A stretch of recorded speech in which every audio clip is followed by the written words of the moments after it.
Cuando Jennifer Londoño, de 31 años, no se presentó a trabajar en Englewood, Nueva Jersey, su familia y amigos comenzaron a preocuparse.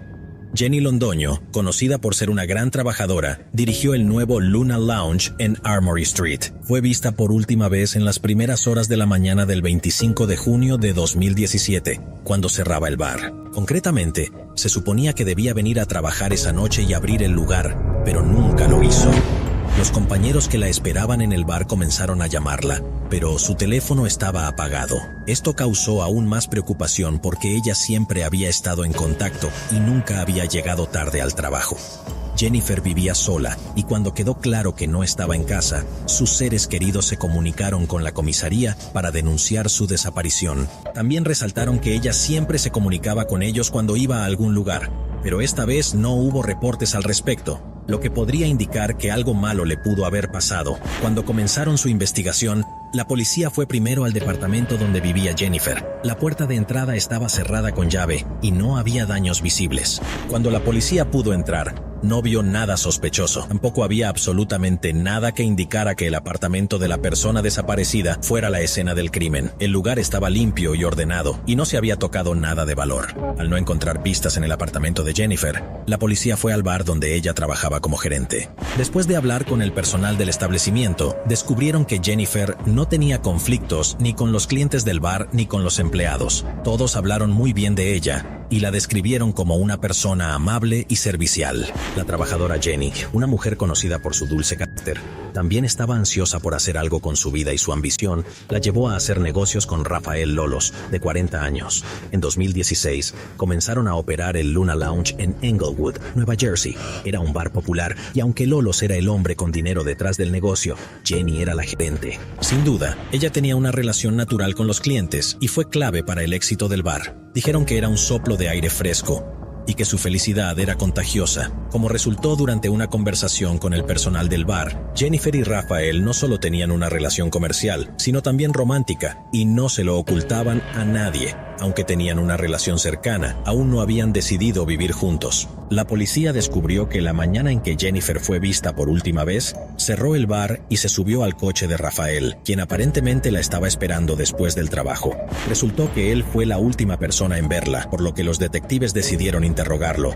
Rafael dijo que después de que Jennifer cerrara el bar, la llevó a casa, no ocultó su conexión y les dijo a los oficiales que, por supuesto, hubo momentos en los que habían discutido, pero esta vez dijo que todo estaba bien. Fueron juntos a su departamento después de que él la trajera a casa del trabajo, pero después de un tiempo, se fue porque Jennifer necesitaba descansar, ya que tenía que reabrir el bar esa noche. Después de que ella desapareciera, él se mantuvo en contacto con su familia y juntos intentaron descubrir dónde podría haber ido Jennifer. No había motivos para sospechar que el hombre tuviera algo que ver con su desaparición, y la policía decidió centrar su atención en encontrar otras pistas. Tampoco se pudo rastrear el teléfono de Jennifer porque había estado apagado desde el día de su desaparición. La última señal fue captada por una torre de telefonía móvil cerca de su casa. También se entrevistó a los vecinos y nadie vio ni escuchó nada sospechoso. Así pues, la policía se puso en contacto con el banco del que Jennifer era cliente. Muy a menudo la información sobre el movimiento del dinero en la cuenta bancaria permite conocer el paradero y el destino de su propietario.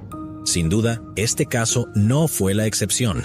Cuando el banco proporcionó a la policía los datos que les interesaban, se sorprendieron mucho. Resultó que la tarjeta bancaria de Jennifer se había utilizado incluso después de su desaparición. Esto llevó a los investigadores a creer que se estaba escondiendo deliberadamente por alguna razón. Sin embargo, la familia de Jennifer confiaba en que ella no habría desaparecido por su cuenta y no habría permitido que su familia se preocupara por ella. Entonces, la policía decidió averiguar más sobre cuándo, dónde y para qué se había utilizado la tarjeta. Mientras tanto, 2 días después de la desaparición de Jennifer, el 25 de junio, un transeúnte notó un objeto extraño en el agua en el muelle 44 de Brooklyn. El hombre que lo notó lo miró fijamente durante mucho tiempo y no pudo entender qué era, pero pronto se dio cuenta con horror de que estaba mirando un cuerpo, o más bien, parte de un cuerpo. La policía fue llamada al lugar y pronto el muelle fue acordonado. Las descripciones detalladas de esos momentos no son bienvenidas en YouTube. pero para describir el hallazgo en términos generales, se trataba de una parte del cuerpo desde la cintura hasta las rodillas. Fue imposible determinar si había sido arrojado al agua exactamente donde fue encontrado o si había sido arrastrado por la corriente. Los buzos pasaron el día buscando otras partes o pruebas, pero no encontraron nada. La policía tuvo que averiguar la identidad de la víctima, pero parecía una tarea difícil. Así pues, el hallazgo fue enviado para un examen forense. Tras una inspección más cercana, se encontró un tatuaje en el muslo derecho de la víctima, lo cual pudo haber sido una gran pista. La policía publicó una imagen del tatuaje con la esperanza de que alguien que conociera al propietario compartiera esta información con ellos. Los investigadores descubrieron que la inscripción estaba en sánscrito. El sánscrito es una antigua lengua literaria de la India con una gramática extremadamente compleja y arcaica. Un experto en el idioma, a quien la policía pidió ayuda para descifrarlo, concluyó que ni el dueño del tatuaje ni el artista que lo hizo sabían sánscrito. Aparentemente quisieron escribir el nombre Liliana, pero lo hicieron gramaticalmente incorrecto. Solo 4 días después del espantoso descubrimiento, la policía recibió otra llamada alarmante. Un transeúnte notó un pie en la orilla del río cerca de la calle 79. Como no, la zona fue acordonada por agentes policiales que acudieron al lugar. Así pues, parte de la pierna desde la rodilla hacia abajo fue sacada del agua. Entonces, los investigadores se dieron cuenta de que los 2 conjuntos de restos probablemente habían pertenecido al mismo cuerpo. En concreto, las uñas de las piernas estaban pintadas de rosa. Los buzos buscaron en la zona del río donde se encontró la pierna, pero no tuvieron éxito. No se encontraron otras partes del cuerpo ni evidencia que ayudara en la investigación que comenzó después del primer descubrimiento. El examen forense pronto confirmó que los fragmentos encontrados eran partes del mismo cuerpo. En ese momento, la víctima ya había sido identificada. Unos días después de que la policía publicara una imagen del tatuaje que encontraron, una mujer acudió a la comisaría sabiendo a quién pertenecía. La madre de Jenny, Gladys Quintero, vio la foto en las noticias y supo que se trataba de su hija. El tatuaje era un homenaje a la difunta tía de Jenny y significaba Lily o Liliana. Rafael llevó a la madre de Jenny a Nueva York para identificar los restos. Por supuesto, quedaron devastados cuando se confirmó que las partes del cuerpo pertenecían a Jenny. Ahora, su desaparición era una investigación de homicidio. La familia de Jennifer quedó conmocionada, no solo por el hecho de su muerte, sino también por la manera brutal en que fue asesinada. Naturalmente, fue imposible determinar la causa de su muerte. La policía hizo todo lo posible para encontrar otras partes de su cuerpo, pero nunca pudo hacerlo.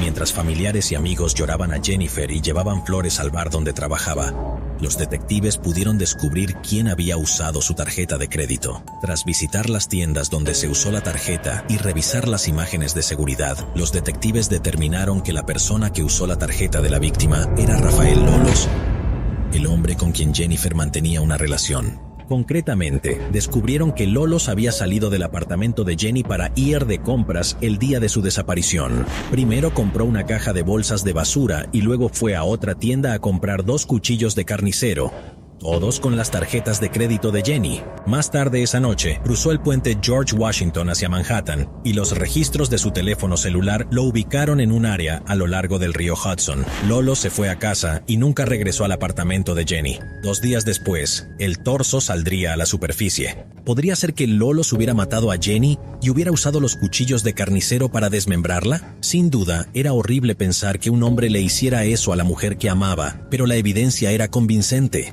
La policía obtuvo una orden de arresto y una orden de registro de su casa. Anticipando que los detectives lo perseguirían pronto, alquiló una habitación de hotel y vivió allí, pagando en efectivo. Pero esto no le ayudó. Rápidamente, se descubrió su paradero y fue arrestado. Lolos no se resistió al arresto. Negó tener algo que ver con la muerte de Jennifer y dijo que ella misma le había dado la tarjeta de crédito. Lolos también siguió insistiendo en que ella estaba bien cuando dejó a Jennifer. Sin embargo, los detectives comenzaron a recibir cada vez más pruebas de que el testimonio del hombre era una mentira absoluta. Una búsqueda en su casa reveló manchas de color rojo oscuro en el baño. Las muestras fueron enviadas a un laboratorio para su análisis, que determinó que las manchas eran sangre seca de Jennifer.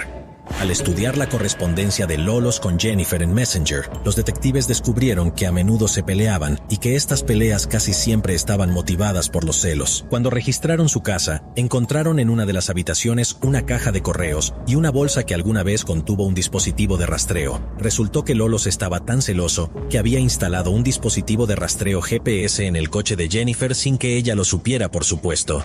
Esto le permitió seguir sus movimientos cuando él no estaba cerca. Después de analizar los datos de las torres de telefonía móvil, las autoridades descubrieron que después de que Lolos recogiera a Jennifer del trabajo, condujeron juntos hasta su apartamento. El teléfono de Jennifer pronto se apagó, pero el teléfono de él seguía activo. Y ese mismo día, entre las 11 de la noche y la medianoche, una torre de telefonía móvil en el área del río Hudson recibió una señal del mismo. Esto podría significar que Jennifer ya estaba muerta para entonces y que el hombre condujo hasta el río para deshacerse del cuerpo. Lolos y Londoño abrieron el bar menos de un año antes de su desaparición, pero pelearon repetidamente por dinero, incluso cuando las líneas de sus relaciones de amigos, socios y amantes se volvieron cada vez más borrosas. La correspondencia entre ellos reveló que Rafael llamó a Jennifer cazafortunas, mientras que sus otros mensajes alternaban entre amenazas, disculpas y declaraciones de amor. La familia de Jennifer no podía creer que el hombre que le había jurado amor y había participado en su búsqueda se hubiera vuelto tan loco de celos como para cometer un acto tan terrible. El propio Lolos se negó a dar ninguna explicación, se declaró inocente y contrató a un abogado. La policía no pudo encontrar los cuchillos exactos que compró el día que Jennifer desapareció, pero fueron a la tienda donde los compró y compraron exactamente los mismos. Un examen forense determinó que lo que le habían hecho al cuerpo de Jennifer se había hecho con esos mismos cuchillos. Lolos fue acusado de asesinato, profanación de restos humanos, acecho y obstaculización de la aprehensión. El juicio comenzó en noviembre de 2019 y duró 2 meses. Los fiscales dijeron que Jennifer murió en su propio apartamento a cargo de Lolos después de una discusión de celos. El fiscal dijo que Rafael estaba obsesionado con Jennifer y quedó devastado cuando sospechó que ella lo estaba engañando. Los abogados de Lolos, por su parte, subrayaron ante el tribunal que el Estado no tenía pruebas de cómo murió realmente Jennifer. No había signos de lucha en su apartamento y no había marcas en la bañera donde supuestamente ocurrió el desmembramiento. La defensa argumentó que demostraba la inocencia de Lolos, mientras que la fiscalía argumentó que se trataba de un caso de ocultamiento de pruebas. Según el fiscal, a veces la ausencia de pruebas es la prueba. En esta ocasión, era evidencia del ocultamiento de huellas del crimen. La bañera de Jennifer estaba tan limpia que no se pudo encontrar su propio ADN allí. No había ni un solo cabello, ni el más mínimo pelo, ni una partícula de piel, nada. La bañera de una persona común y corriente, dijo el fiscal, que asombraba con cómo no podía estar más limpia. Durante el juicio, la madre de Jennifer se dirigió al juez y le dijo: «Quiero que sepas que este hombre arruinó mi vida. Ella era mi niña, mi hija, la que más amaba en el mundo. Él acabó conmigo y acabó con mi familia». Después de revisar el expediente del caso, el juez concluyó que Lolos estaba literalmente obsesionado con Jennifer. Cuando el juez le preguntó si quería decir algo o hacer una declaración, el hombre se negó y se limitó a hablar solo con su abogado. En diciembre de 2019, tras 3 días de juicio, el jurado declaró a Lolos culpable de todos cargos. El veredicto se anunció en febrero de 2020. Rafael Lolos, de 43 años, fue condenado a cadena perpetua. Tendría que cumplir 63 años de prisión antes de poder optar a la libertad condicional. Esta era la pena máxima que podía recibir, por lo que sería elegible para la libertad condicional a la edad de 106 años. El resto del cuerpo de Jennifer nunca fue recuperado. Foto y una carta amenazadora. Entre otras cosas decía: «Cerdos, odio a los policías, los odio a todos ustedes. Sonia era simplemente una persona en el lugar equivocado, en el momento equivocado. Cada uno de ustedes debería tener más cuidado. Observo cada movimiento que hacen. Déjenme en paz y yo los dejaré en paz. Les dispararé en la cabeza si se acercan». El autor de la carta dejaba claro a la policía que era mejor que dejaran de investigar. La carta indicaba directamente que la persona que la dejó estuvo involucrada en su muerte. Sin embargo, no había huellas dactilares, ni ADN, ni ninguna otra evidencia en el sobre. Lo sucedido no hizo más que reforzar la creencia de que alguien de la comunidad, a quien todos debían conocer, estaba jugando un doble juego. En tales situaciones, las personas comienzan a perder la confianza y a sospechar incluso de sus seres más cercanos. El 24 de septiembre de 2003 fue cuando se encontró la carta amenazante en el coche de policía robado. Pero antes de continuar, debemos retroceder a la noche en que Sonia se fue sola a casa. Alrededor de las 2:30 de la madrugada del 11 de agosto de 2003, dos residentes locales, Florence Habros y su hermano, se encontraron al menos 7 testigos que dijeron lo contrario. El arma homicida nunca fue encontrada. Naturalmente, el oficial de policía no usó la pistola reglamentaria para cometer el crimen. Además, según documentos judiciales, la nota amenazante a la policía fue impresa en una impresora a la que Owens sí tuvo acceso. El 6 de diciembre de 2005, un jurado determinó por unanimidad a Matthew Owens culpable del asesinato de Sonia Ivanov y lo condenó a 99 años de prisión. Además, se le agregaron 2 años más por alterar pruebas físicas. Después de 34 años, podrá solicitar la libertad condicional. En 2007, la legislatura de Alaska firmó la ley Sonia Ivanov, que prevé una pena máxima de 99 años de prisión para los agentes de policía que cometan asesinato en primer grado en el cumplimiento del deber. Owens apeló repetidamente, pero todos sus intentos de apelar la sentencia no tuvieron éxito. Esta historia ocurrió en la ciudad escocesa de Glasgow en 2015. El 11 de abril de 2015, Karen Buckley, de 24 años, fue a un club nocturno con sus amigos y nunca regresó a casa. Karen nació en 1991 en la ciudad irlandesa de Cork, hija de John y Marian Buckley. Ella era la hija menor y la única hija de 4 varones en su familia. Karen se graduó de la escuela secundaria St. Mary's en Mallow, donde fue descrita como una persona amable y afectuosa, siempre dispuesta a ayudar a los demás. Su deseo de ayudar a la gente influyó en gran medida en su elección de profesión. Después de terminar la escuela secundaria, Karen se matriculó en la Universidad de Limerick para estudiar enfermería. Su interés por la terapia ocupacional la llevó a la ciudad escocesa de Glasgow, donde comenzó a estudiar una maestría en la Caledonian University. Karen llegó a Glasgow en enero de 2015 y se mudó a un apartamento con otras 3 estudiantes que también eran recién llegadas. El 11 de abril de 2015, ella y sus compañeros de piso acudieron a una discoteca situada a unos 2 kilómetros de su casa. Llegaron alrededor de las 11:45 de la noche y pasaron un buen rato. Alrededor de la 1 a.m., Karen les dijo a sus amigos que iba al baño y que regresaría en breve. Tomó su bolso y se fue, dejando su chaqueta sobre la mesa donde estaba sentado el grupo.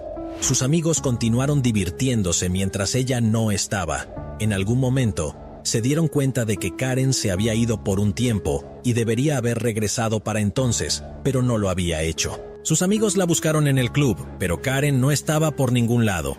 Los intentos de contactarla por teléfono tampoco tuvieron éxito. Las amigas con las que Karen vino pensaron que tal vez se había ido a casa, aunque fue extraño que no se lo dijera a nadie y dejara su chaqueta. Cuando regresaron a casa, las amigas se dieron cuenta de que sus suposiciones estaban equivocadas. Karen tampoco estaba allí. El único pensamiento que les vino a la mente a sus amigas en ese momento fue que podría encontrarse con alguien en el club e irse con él. Con este pensamiento, las chicas se fueron a la cama. Al despertarse alrededor del mediodía, los vecinos de Karen se sorprendieron al descubrir que ella no había regresado a casa. Los intentos de contactarla nuevamente por teléfono no dieron resultados. Karen no respondió a los mensajes en las redes sociales y ni siquiera inició sesión en ninguna de ellas. Aunque las amigas de Karen solo la conocían desde hacía unos meses, sabían que este comportamiento no era típico de ella. No inventaron otra versión para tranquilizarse, sino que acudieron a la policía y denunciaron su desaparición, además de informar a la familia Buckley de lo sucedido. La policía escocesa merece crédito porque inmediatamente comenzaron a buscar a Karen. Su desaparición fue informada en la prensa y la televisión. Los padres de Karen pidieron a cualquier persona que tuviera información sobre el paradero de su hija que se pusiera en contacto con la policía. Mientras tanto, los detectives recibieron imágenes de las cámaras del club donde Karen fue vista por última vez. Al revisarlos, la policía descubrió que había estado en contacto con un hombre desconocido. 36 horas después de su desaparición, el 13 de abril, se estableció la identidad de este hombre y fue llevado para ser interrogado. El joven se llamaba Alexander Pacto y tenía 21 años.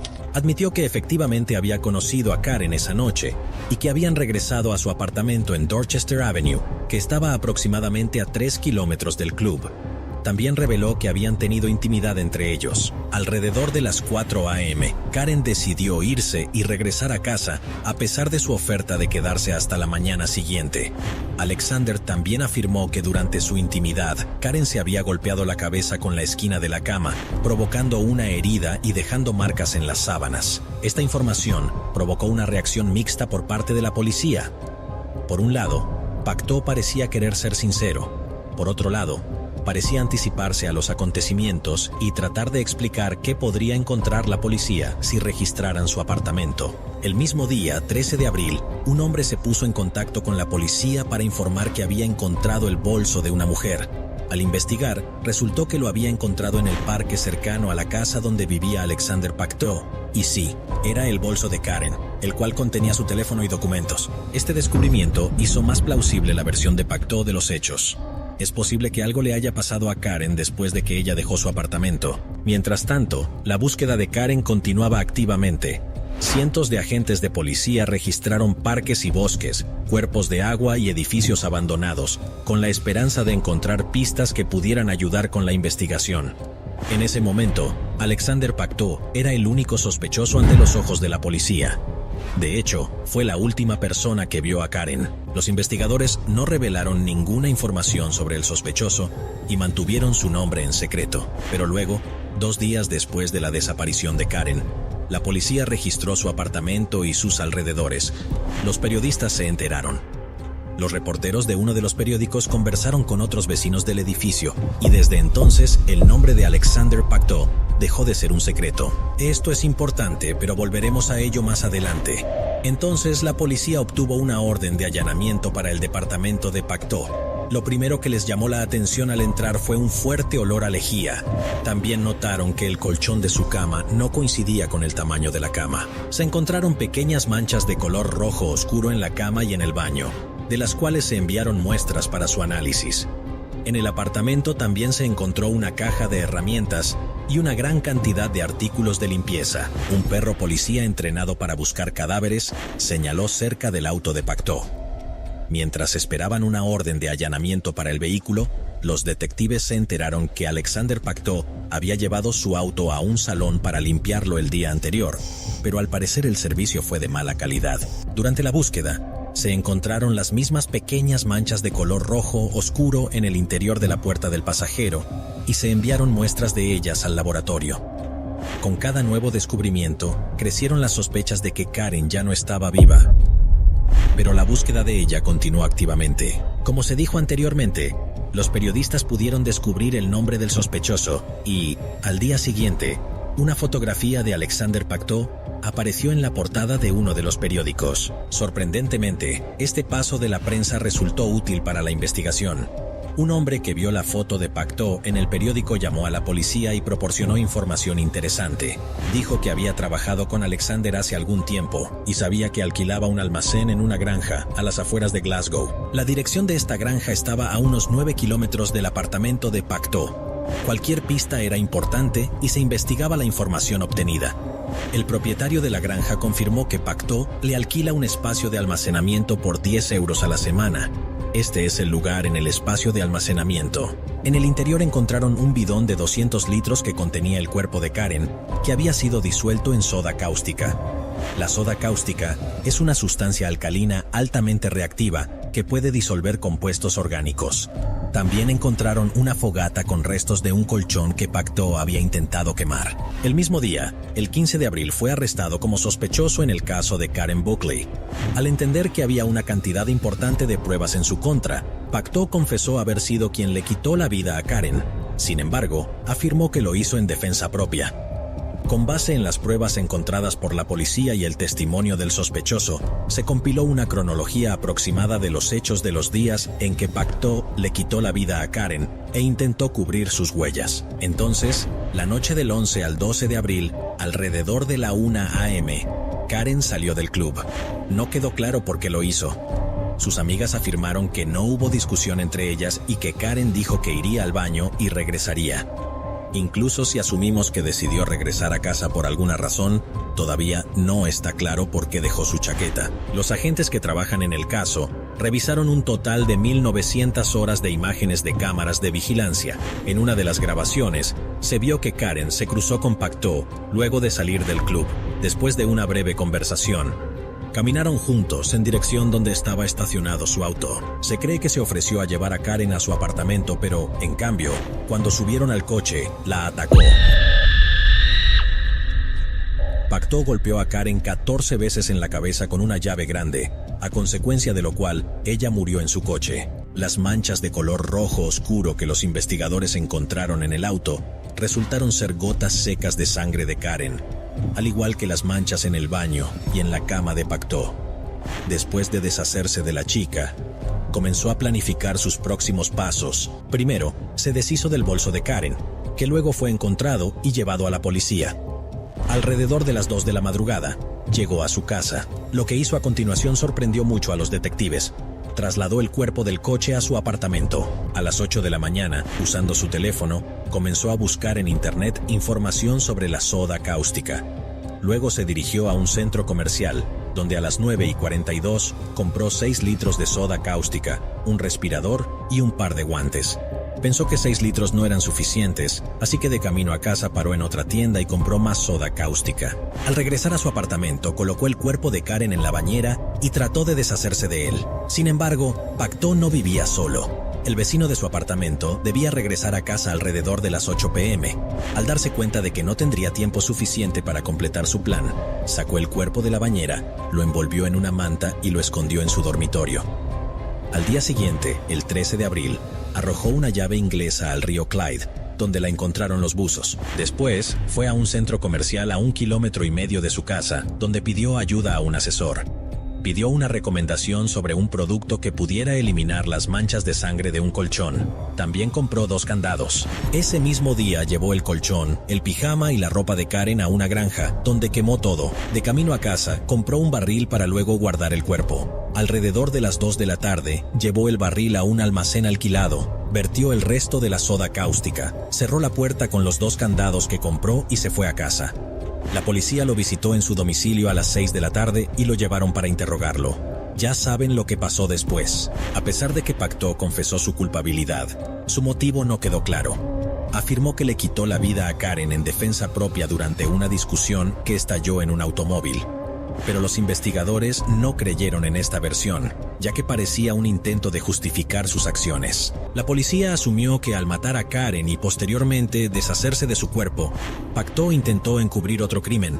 Sin embargo, debido al grado de descomposición, los peritos no pudieron determinar si Karen había sido sometida a violencia antes de su muerte. En septiembre de 2015, Alexander Pacto fue declarado culpable y sentenciado a cadena perpetua, con posibilidad de libertad condicional después de 23 años. A través de su abogado, pidió disculpas a la familia Buckley, afirmando estar arrepentido. Pacto le dijo a su abogado defensor que estaba demasiado ebrio la noche del incidente y que no recordaba por qué le quitó la vida a Karen.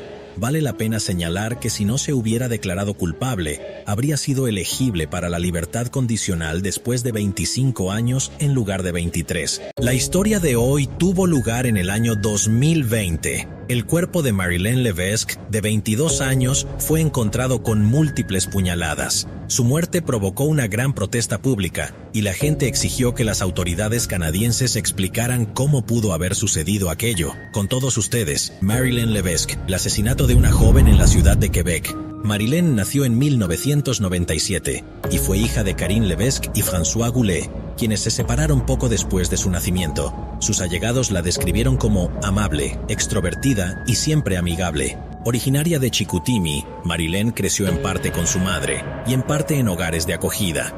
Como saben, Chicoutimi es uno de los 3 municipios del área metropolitana de Saguenay de la provincia canadiense de Quebec. Dejó su ciudad natal hacia Quebec cuando tenía 17 años y regresó después de romper con su novio. A partir de entonces, viajaba entre las 2 ciudades viniendo a la capital 2 o 3 días a la semana por motivos de trabajo. Como todavía no tenía licencia de conducir, tomaba el autobús o utilizaba servicios de transporte compartido. A principios de 2020, vivía con su nuevo novio, Gabriel Truchon, en el distrito de Chicoutimi, a unos 210 kilómetros de Quebec. Según Gabriel, Marilyn soñaba con una vida estable y quería lanzarse al campo de la arquitectura. Pero el 22 de enero de 2020 todo cambió. Era miércoles y Marilyn estaba en Quebec. Su viaje estuvo relacionado con el trabajo y Gabriel se quedó en Chicoutimi. Aproximadamente a las 9 de la noche, Gabriel se preocupó seriamente porque no podía localizar a Marilyn. Después de varios intentos fallidos de contactar a su novia, Gabriel comenzó a enviar mensajes de texto a los compañeros de trabajo de Marilyn, con la esperanza de que alguien la hubiera visto. Pero pronto, el propio Gabriel recibió una llamada de un número desconocido. Cuando respondió, la persona que llamó se identificó como un oficial de policía y le dijo que habían encontrado muerta a Marilyn.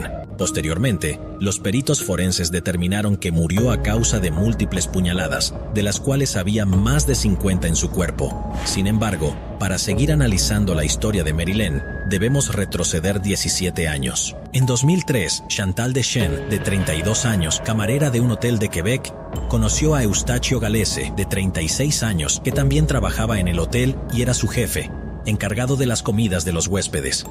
Poco después de conocerse, Chantal y Eustachio comenzaron un tórrido romance. En ese momento, Chantal era madre de 2 niñas, de 10 y 6 años, con cuyo padre no vivía desde hacía varios años. En cuanto a Eustachio, estaba casado con Joanne Lafrance desde 1996 y tenían 3 hijos. No hace falta explicar mucho más para notar que la relación de la pareja parece haber sido bastante incómoda. Por ejemplo, 2 o 3 veces, en momentos de ira, Eustachio derribó las paredes de su casa. En una ocasión, mientras viajaban por Ottawa, atacó a su esposa, por lo que fue arrestado y pasó 7 días en la cárcel. Pese a los incidentes descritos y otros casos de abuso verbal, Joanne Lafrance afirmó que no le tenía miedo a su marido y lo describió como un buen padre para sus 3 hijos, aunque no siempre pasaba tiempo con su familia debido a su exigente trabajo. Cuando comenzó el romance entre Eustachio y Chantal, este dejó a su esposa Joanne y a sus 3 hijos y se mudó con su nueva novia. La relación que se desarrollaba rápidamente se formalizó, así que Chantal y Eustachio terminaron casándose. Al principio, como suele ocurrir, todo salió bien para la pareja. Eustachio se llevaba bien con los hijos de Chantal y pasaban el tiempo juntos, yendo al cine, a la pista de hielo y a otros lugares de entretenimiento los fines de semana. Sin embargo, la relación empezó a deteriorarse tan rápido como había comenzado. Al mismo tiempo, Galese trabajaba más de 60 horas a la semana. Advirtió a sus supervisores que dejaría su trabajo el 31 de diciembre del 2000, porque ya no podía tolerar las presiones como gerente de alimentos y bebidas en el hotel. Sin embargo, no habló con su empleador sobre las dificultades que estaba atravesando a nivel personal. La relación entre Eustachio y Chantal fue muy complicada y, a menudo, tumultuosa en los últimos meses. Algunos testigos describieron al hombre como muy celoso, mientras que otros dijeron que tanto Eustachio como Chantal eran posesivos y discutían a menudo por ello. Amigos de la pareja dijeron que Eustachio Galese alzaba la voz pero no abusaba físicamente de Chantal, aunque ella lo insultaba o incluso lo abofeteaba. La tensión en la relación culminó el 21 de octubre de 2004. Esa mañana, Eustachio y Chantal regresaron a casa después de un turno de noche en el hotel. Las 2 hijas de Chantal todavía dormían y pasaron la noche con su niñera, quien se quedó a dormir en su casa porque su madre trabajaba en el turno de noche. A partir de la conversación de la pareja, esta se enteró de la discusión de la noche entre ellos. La niñera salió de casa alrededor de las 7:15 de la mañana y los niños debían ir a la escuela alrededor de las 8. Antes de irse a la escuela, los críos entraron a saludar a su madre, que estaba en el dormitorio con Eustachio. Fue la última vez que vieron a su madre con vida. A la 1:39, Eustachio Galese estaba en casa de su ex esposa, Joanne Lafrance, donde había ido a dejar todos sus ahorros en efectivo. En ese momento, llamó a la policía y confesó que había matado a su esposa Chantal. A las 1:39 horas, la policía llegó al domicilio de Joanne Lafrance, donde Galese repitió su confesión y se entregó sin resistencia. Luego, insistió en que la policía llegara a la escuela lo antes posible, antes de que las 2 hijas de Chantal regresaran a casa y descubrieran el cuerpo de su madre. Al mismo tiempo, la policía se dirigió a la casa de Chantal Deschênes, donde encontraron su cuerpo ensangrentado tirado en la cama de su dormitorio. Junto al cuerpo, la policía encontró 2 cuchillos con manchas de sangre y un martillo con el mango partido en 2. Una autopsia reveló que la mujer murió a causa de múltiples heridas de martillo y múltiples puñaladas. De hecho, los golpes del martillo fueron tan fuertes que incluso se rompió el mango. En su juicio de 2006, un jurado declaró a Eustacio Gallese culpable de asesinato en segundo grado.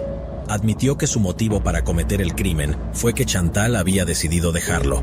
Gallese fue condenado a cadena perpetua sin posibilidad de libertad condicional durante 15 años. En 1997, pasó 7 días en prisión por agredir a su primera esposa, Joanne Lafrance, y en 2004, asesinó a su segunda esposa, Chantal Deschênes. Es evidente y se puede concluir que Gallese tenía tendencia a abusar de las mujeres. A pesar de esto, 15 años después, en marzo de 2019, la Junta de Libertad Condicional concluyó que el riesgo de reincidencia de Gallese era lo suficientemente bajo como para decidir liberarlo. Como parte de su estrategia de libertad condicional, a Gallese se le permitió salir con mujeres para satisfacer sus necesidades sexuales. El oficial de libertad condicional desarrolló una estrategia que determinaba la cantidad de contacto que Gallese podía tener con las mujeres. Se le permitió visitar un salón de masajes eróticos una vez al mes para satisfacer sus necesidades, pero se le prohibió entablar relaciones románticas. También se le pidió que cumpliera un toque de queda entre las 22 horas y las 8 de la mañana, a menos que asistiera a una reunión de alcohólicos anónimos. Sin embargo, su control era tan débil que visitaba el salón de masajes varias veces por semana, en lugar de una vez al mes. Recordemos que fue puesto en libertad en marzo de 2019. En junio, mientras visitaba un salón de masajes eróticos, Gallese, de 51 años, conoció a Marilyn Levesque, de 22, que trabajaba allí.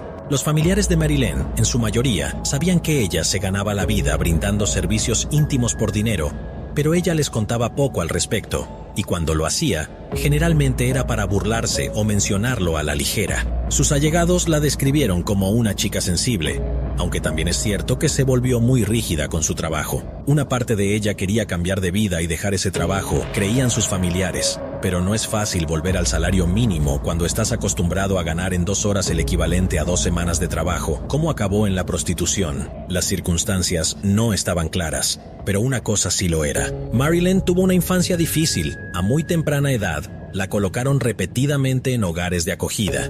El novio y los amigos cercanos de Marilyn sabían dónde trabajaba y exactamente por qué le pagaban. Según sus amigos, ella no estaba orgullosa de su trabajo, pero tampoco se avergonzaba de él y siempre hablaba de ello abiertamente. Al novio de Marilyn no le importaba que ella ganara dinero de esta manera porque trabajaba en Quebec, a 100 millas de su casa.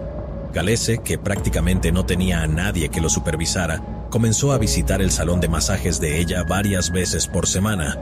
Aunque el hombre dio a la Junta de Libertad Condicional la impresión de un hombre reformado, su naturaleza maníaca siguió siendo la misma. En varias ocasiones recurrió a la violencia contra las empleadas, por lo que se le prohibió acudir al salón de masajes. Ninguno de los miembros del personal sabía que Gallese era un criminal, y mucho menos que había estado 15 años en prisión por el asesinato de su esposa. A finales del verano de 2019, cuando se reveló que Gallese había agredido a varias mujeres en el salón de masajes, la Junta de Libertad Condicional le prohibió visitar salones de masajes eróticos bajo amenaza de ir a la cárcel. Pero para entonces, Gallese se había enamorado de Marilyn y se le ocurrió una solución. Concretamente, le ofreció a la chica $1,300 canadienses por un encuentro en una habitación de hotel y ella aceptó. Fue su primer encuentro fuera de un salón de masajes y transcurrió sin problemas. Gallese sintió tanto placer con Marilyn que comenzó a compartir sus sentimientos con ella. Le dijo que extrañaba mucho a su esposa y que estuvo de luto durante 15 años, pero no especificó que él mismo le había quitado la vida. Poco después, Eustacio Gallese empezó a tener la impresión de que la joven se estaba alejando de él y que su relación se estaba deteriorando. Comenzó pues a sentirse rechazado, lo que le provocó ansiedad y celos. El hombre concertó otra cita en el hotel para el 22 de enero de 2020. Marilyn le dijo a su novio que evitaba las reuniones en hoteles y prefería los salones de masajes, donde hay guardias para proteger a los trabajadores de problemas y echar al cliente por la puerta si hay algún incidente. Sin embargo, los $2,000 ofrecidos por Gallese obligaron otra vez a la joven a aceptar otro encuentro en el hotel. A las 5 de la tarde, Galese y Marilyn fueron vistos en el restaurante del hotel situado en el suroeste de Quebec. Después de la cena, alrededor de las 8:30 de la noche, la pareja se dirigió a su habitación y a las 11:35 horas, Galese se presentó en la comisaría. Al igual que en el caso de 2004, confesó brutalmente el asesinato. La policía fue inmediatamente al hotel con la esperanza de que Marilyn todavía estuviera viva. Desafortunadamente, ella ya estaba muerta.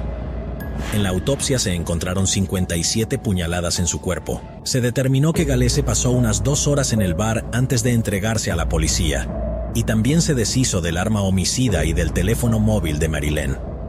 Lo que pasó fue terrible en sí mismo, pero, en este caso, la identidad del perpetrador, su pasado y los antecedentes de su nueva atrocidad causaron una enorme resonancia en la sociedad, que exigió respuestas de las autoridades. El secretario de Seguridad Pública, Bill Blair, ofreció sus condolencias a la familia de Marilyn y dijo que su muerte podría haberse evitado. La ministra de Justicia de Quebec, Sonia Lebel, dijo que quería saber cómo se concedió la libertad condicional a un criminal violento como Galese. También cuestionó si los agentes que trabajaron con Galese tenían suficiente formación para evaluar los riesgos de seguridad pública y pidió al ministro federal de Seguridad Pública, Bill Blair, que investigara la situación. Así pues, se creó otra comisión para investigar las acciones de la Junta de Libertad Condicional y encontró deficiencias en el trabajo de la primera junta, en la gestión de casos y en la supervisión del delincuente. El jefe del Servicio Correccional de Canadá dijo que la muerte de Marilyn fue una tragedia terrible que nunca debería haber sucedido. También prometió que el Servicio Correccional de Canadá, junto con la Junta de Libertad Condicional, tomarían medidas importantes para evitar incidentes similares en el futuro. Sin embargo, a pesar de las declaraciones de alto perfil, como en la mayoría de estos casos, nadie fue castigado seriamente. Algunos de los empleados de la Junta de Libertad Condicional fueron transferidos a otros puestos y otros han sido enviados a cursos de actualización. Sin embargo, no hay forma de traer de vuelta a la joven y se espera que su muerte haga reflexionar a quienes toman decisiones con graves consecuencias. Como resultado de un acuerdo entre las autoridades y la familia de Marilyn, el gobierno pagó una indemnización considerable por su muerte.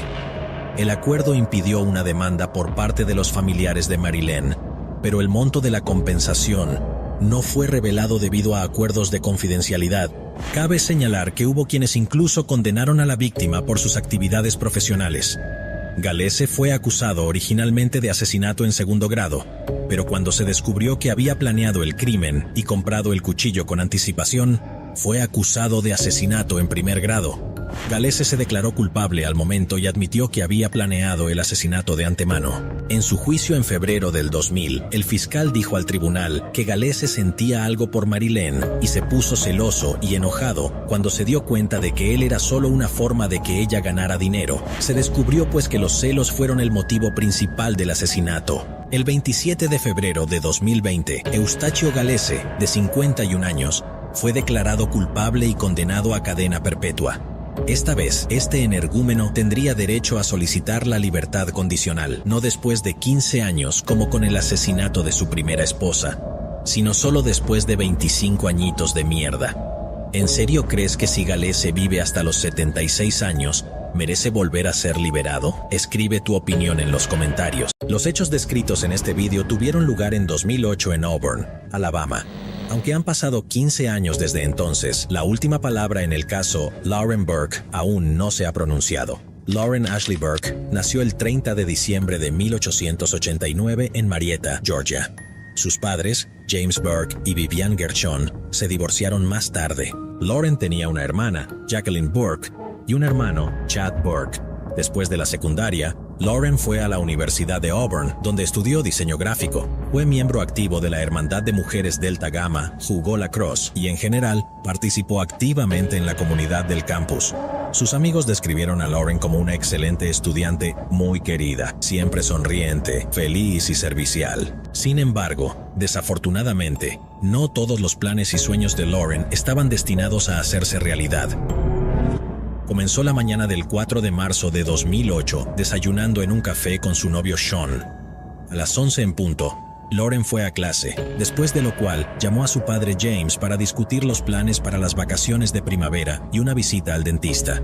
Después de terminar su conversación con su padre, fue al dormitorio de Sean, donde permaneció hasta la noche. A las 8:30 tenía una cita con su compañero de clase, Michael. Debían reunirse en la biblioteca y preparar juntos una tarea de estudio. Cuando Lauren, alrededor de las 8, salió de la habitación de Sean, afuera ya estaba oscuro. Su coche, un Honda Civic negro del año 2001, estaba aparcado en el aparcamiento junto al dormitorio y se dirigió hacia allí. Esa fue la última vez que Sean vio a Lauren. Michael, a quien Lauren debía encontrarse en la biblioteca, comenzó a llamarla a su teléfono después de que ella no se presentara a la cita. Lauren no respondió por alguna razón. Michael siguió llamando una y otra vez y, finalmente, escuchó la voz de Lauren al otro lado de la línea. Para su asombro, dijo que no iría a la biblioteca porque se le había olvidado toda la cita y luego colgó. Un poco más tarde, alrededor de las 9 de la noche, el 911 recibió una llamada sobre una niña herida que había sido vista tirada en el camino entre la iglesia bautista Farmville y la ruta 280, en la autopista 147. Por supuesto, era nuestra Lauren. Los conductores detuvieron sus vehículos en la vía de inmediato, bloqueando el tránsito en ambas direcciones. Lauren estaba acostada boca arriba en medio de la carretera, respirando lenta y profundamente. Sin duda, se estaba asfixiando. Tenía muchas heridas en el cuerpo y solo calcetines en los pies. A las 9:12 de la noche, llegó al lugar el primer coche de policía, momento en el que Lauren ya estaba inconsciente. Unos minutos más tarde, llegaron los paramédicos y mientras cargaban a Lauren en la ambulancia, su pulso era apenas palpable. A las 9:35 de la noche, llevaron a Lauren al centro médico East Alabama, donde los médicos comenzaron a intentar salvarle la vida. 8 minutos antes, a las 9:27 p.m., los operadores del 911 recibieron múltiples informes de un incendio de automóvil en el campus de la Universidad de Auburn. Los bomberos y la policía fueron enviados inmediatamente a la dirección indicada por las personas que llamaron. Al no poder encontrar al dueño del auto en llamas, debido a la multitud de estudiantes curiosos atraídos por el fuego desde sus dormitorios, la policía revisó las matrículas y descubrió que el dueño del coche era alguien llamado James Burke, residente de Georgia. Como dijimos al principio, James Burke es el padre de Lauren. La policía se puso en contacto con James por teléfono y se enteró de que el verdadero propietario del Honda devastado por el incendio era él. Inmediatamente, James preguntó qué le pasaba a su hija, pero los policías no tenían nada que decir. No sabían dónde estaba Lauren y le dijeron a James que no había nadie en el coche en llamas. Después de que James hablara con el oficial de policía, inmediatamente comenzó a llamar al teléfono de su hija, pero ella no respondió, lo que solo aumentó su ansiedad.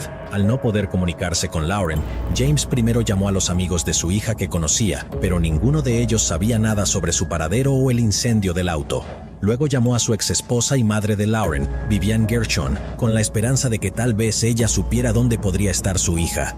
Como era de esperar, la madre de Lauren tampoco sabía nada de lo sucedido. A las 9:40 p.m., Vivian llamó al novio de su hija, Sean.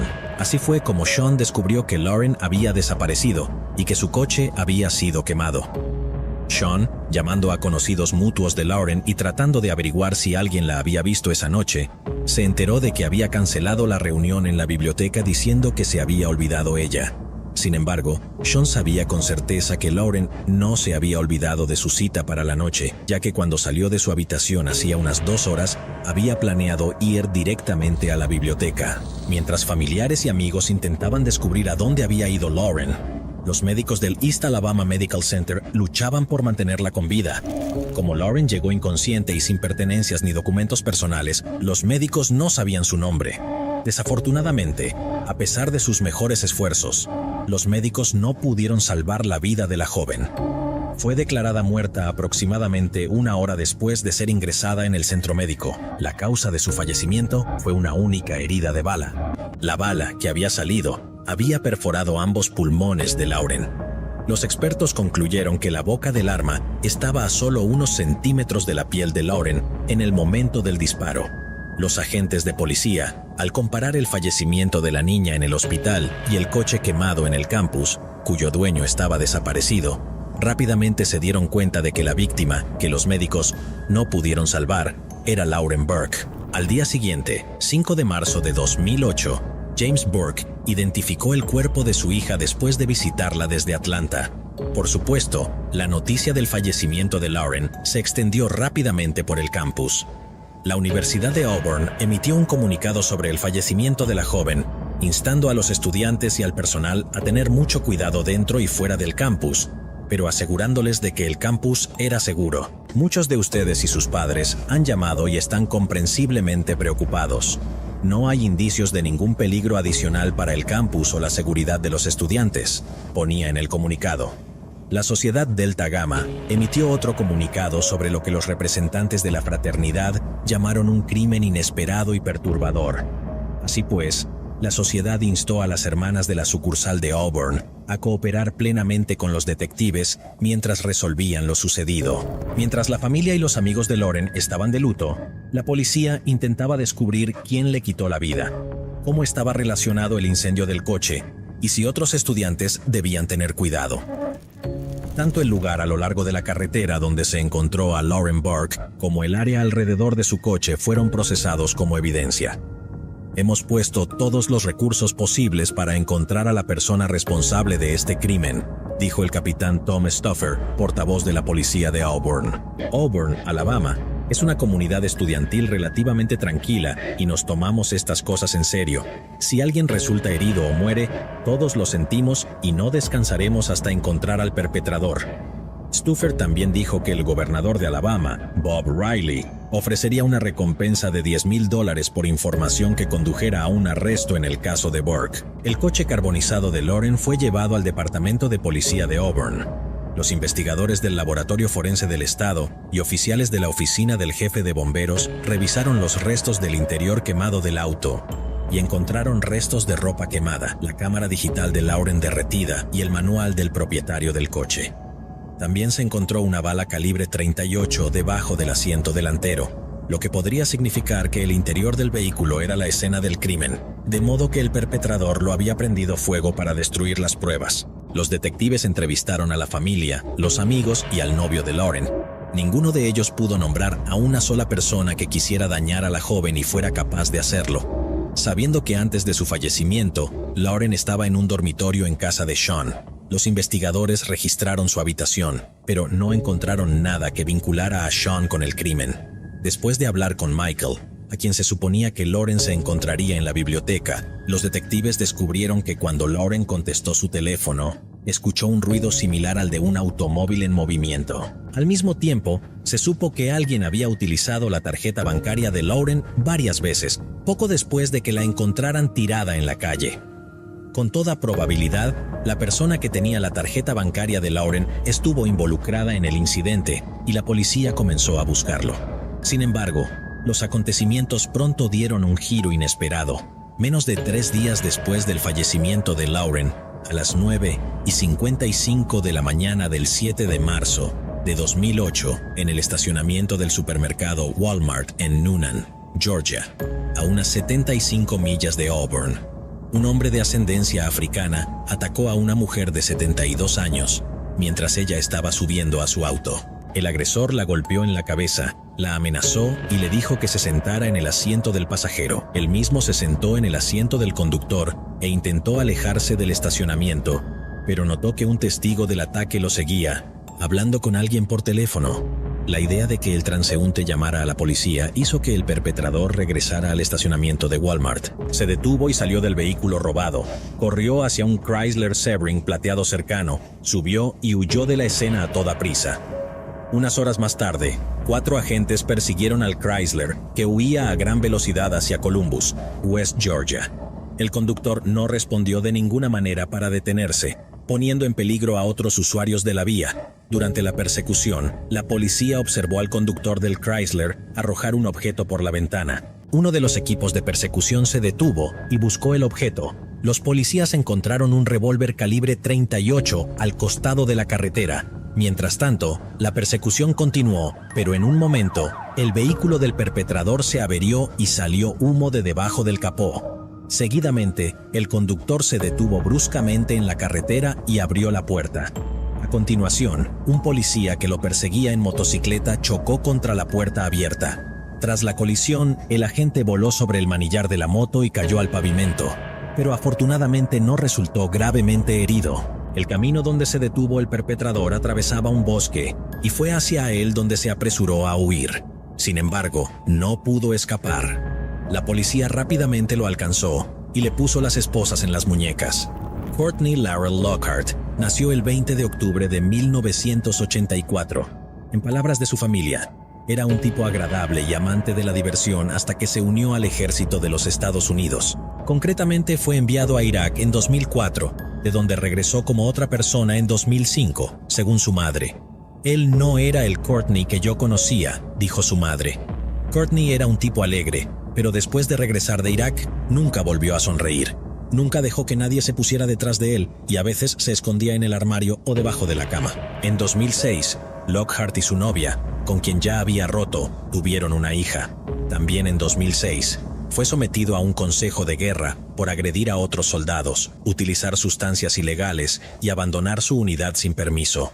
Pasó 7 meses detenido antes de ser dado de baja deshonrosamente del ejército en diciembre de 2006. A medida que se acercaba a 2008, se decía que Lockhart se había descarrilado cada vez más. Apenas se duchaba, dejó de visitar a su hija y cayó con mucho peso en sustancias adictivas. A comienzos de 2008, cometió una serie de robos, y salvo en un robo a una tienda de conveniencia, sus métodos eran siempre los mismos. Se acercaba a la víctima por detrás mientras ella subía a su coche en el estacionamiento, la amenazaba con un arma, le exigía que le entregara su bolso e intentaba tomar posesión del vehículo.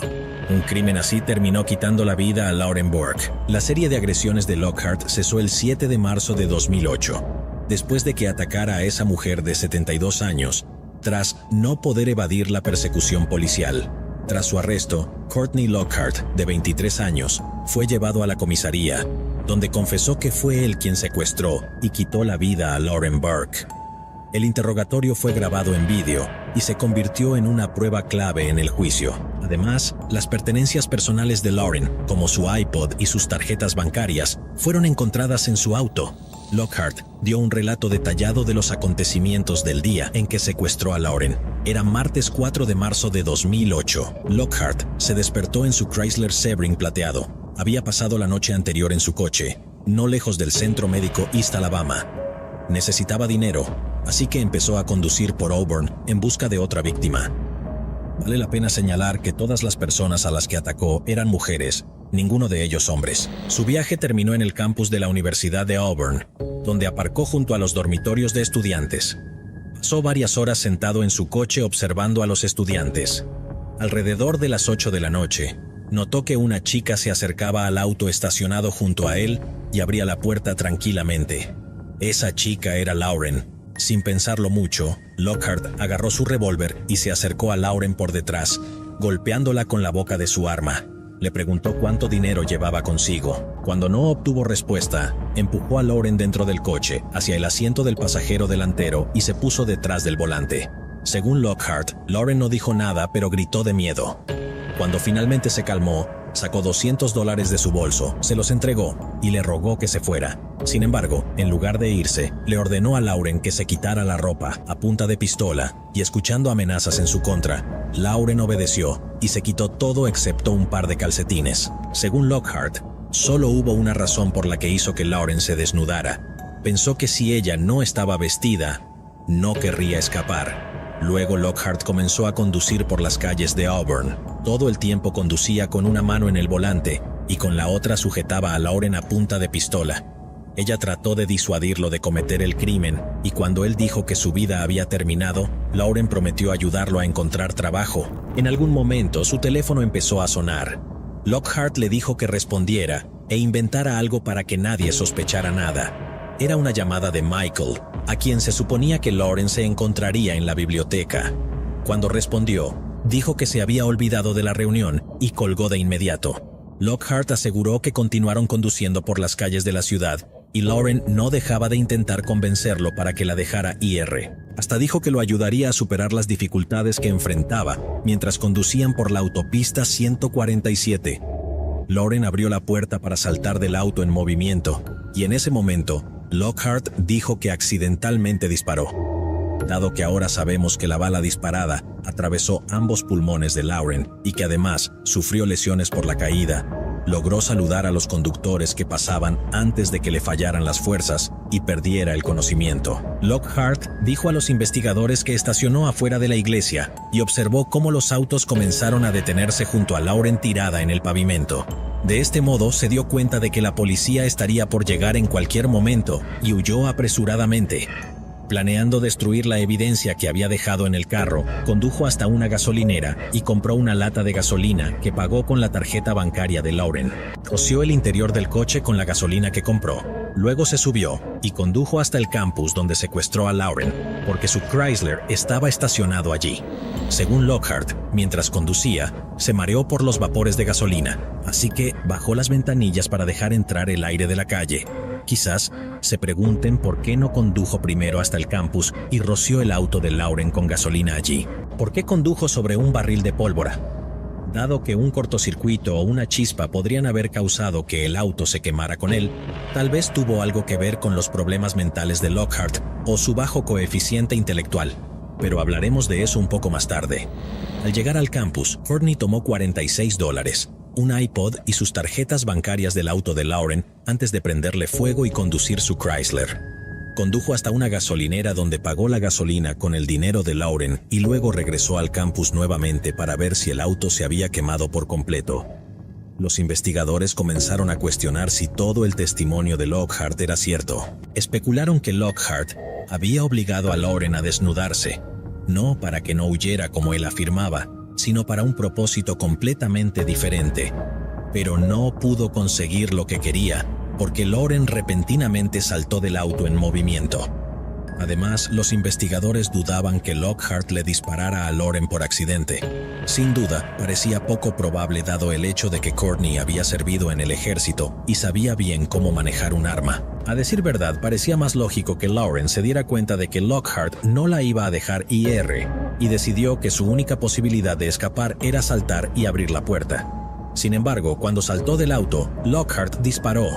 Sus pruebas de balística confirmaron que la bala fue encontrada en el carro de Lauren y fue disparada por el arma que Lockhart había arrojado por la ventana. Todo ello, mientras intentaba evadir la persecución policial. Además, los expertos realizaron pruebas y descartaron la posibilidad de una descarga accidental. Estaba claro que el gatillo tuvo que apretarse con suficiente fuerza para disparar. La familia y amigos de Lauren se despidieron con un mordisco el 9 de marzo. El mismo día en que los investigadores interrogaron a Lockhart por segunda vez. Al día siguiente, fue acusado formalmente varias veces en el caso de Lauren Burke. El juicio comenzó el 8 de noviembre de 2010. Los abogados de Lockhart afirmaron que su cliente tenía una enfermedad mental debido a su servicio militar y que el disparo de Lauren fue accidental. Según los documentos judiciales, Lockhart se declaró no culpable por defecto mental o locura. Se presentó al tribunal el testimonio de un psicólogo que testificó que Lockhart tenía un coeficiente intelectual de 86, que está por debajo del promedio, que tenía algunos síntomas por haber estado en combate en el ejército, pero que no tenía retraso mental, de modo que era inmaduro y no pensaba con claridad.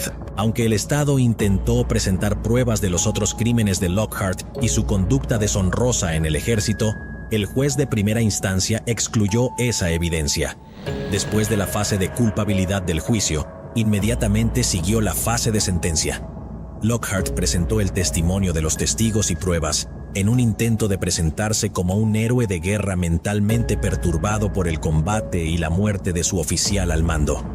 El jurado emitió un veredicto especial en el que un factor agravante adicional fue la muerte de una persona durante el secuestro.